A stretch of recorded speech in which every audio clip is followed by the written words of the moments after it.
ഇറാനിലെ പ്രക്ഷോഭം ആളിക്കത്തിച്ച് മുതലെടുക്കാൻ ശ്രമിക്കുന്നതിനിടെ അമേരിക്കയുടെ ഏറ്റവും ചെലവേറിയ B-2 ബോംബർ വിമാനം കഴിഞ്ഞ രാത്രി ഇറാനെ ലക്ഷ്യമാക്കി എത്തിയെന്ന് റിപ്പോർട്ടുകൾ പുറത്തുവരികയാണ്. കഴിഞ്ഞ തവണ ഫോർദോ ആണവ നിലയം ആക്രമിക്കാൻ എത്തിയ അതേ B-2 ബോംബർ വിമാനം തന്നെയാണ് ഇക്കുറിയും എത്തിയിരിക്കുന്നത്. ഇറാൻ കൈവിട്ട കളി കളിക്കുകയാണെന്നും സമാധാനപരമായി പ്രതിഷേധിച്ച 500 പേരെ തെരുവിൽ ചുട്ടുകൊന്നുവെന്നും ഇതിന് പകരം ചോദിക്കുമെന്നും ട്രംപ് ഇന്നലെ പ്രഖ്യാപിച്ചിരുന്നു. വ്യാജ ആരോപണങ്ങൾ ഉന്നയിച്ച് ഇറാനെ താറടിച്ചു കാണിക്കാൻ ശ്രമിക്കുന്ന ട്രംപിന് പക്ഷേ ഇക്കുറി പിഴയ്ക്കുകയാണുണ്ടായത്.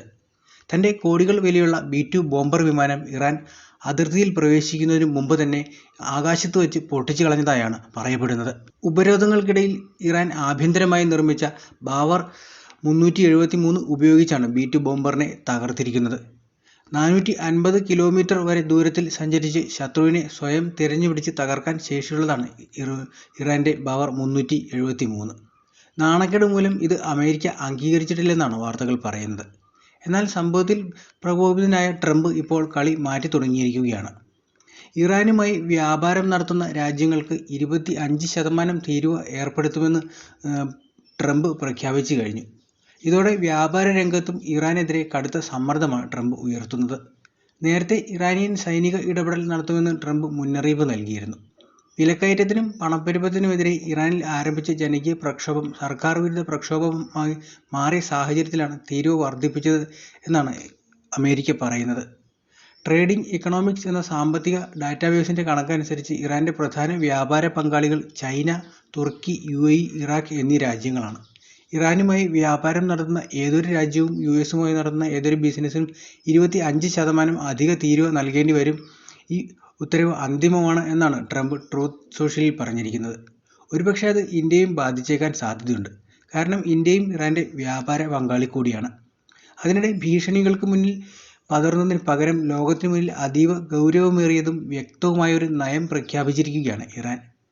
ഞങ്ങൾ യുദ്ധം ആഗ്രഹിക്കുന്നില്ല, എന്നാൽ യുദ്ധം അടിച്ചേൽപ്പിക്കപ്പെട്ടാൽ അതിനെ നേരിടാൻ പൂർണ്ണ സജ്ജമാണ് എന്ന ഇറാൻ്റെ വാക്കുകൾ കേവലം ഒരു പ്രതിരോധ പ്രഖ്യാപനമല്ല, മറിച്ച് പതിറ്റാണ്ടുകളായി തങ്ങൾ നേരിടുന്ന ഉപരോധങ്ങളുടെയും സമ്മർദ്ദങ്ങളുടെയും അതിജീവിച്ച ഒരു ജനതയുടെ ആത്മവിശ്വാസം കൂടിയായി മാറിയിട്ടുണ്ട്.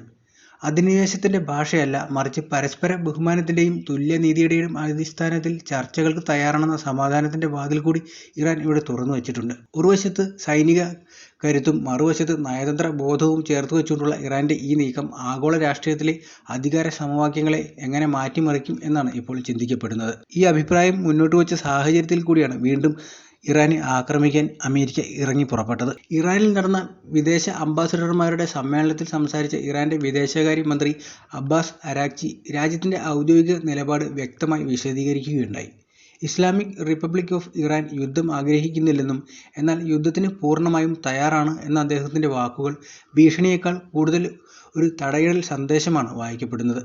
ചർച്ചകൾക്ക് ഇറാൻ തയ്യാറാണെങ്കിലും അത് സമ്മർദ്ദത്തിൻ്റെ കീഴിലല്ല, മറിച്ച് തുല്യതയിൽ പരസ്പര ബഹുമാനത്തോടെ ആയിരിക്കണം എന്നതാണ് ഇറാൻ്റെ ആവർത്തിച്ച ആവശ്യമെന്നും ഈ സമീപനം ശക്തിയും നയതന്ത്രവും കൈകോർത്തു പോകേണ്ടതാണെന്ന ഇറാൻ്റെ ദീർഘകാല നയതന്ത്രത്തിൻ്റെ തുടർച്ചയാണെന്നും അദ്ദേഹം പറഞ്ഞിട്ടുണ്ടായിരുന്നു.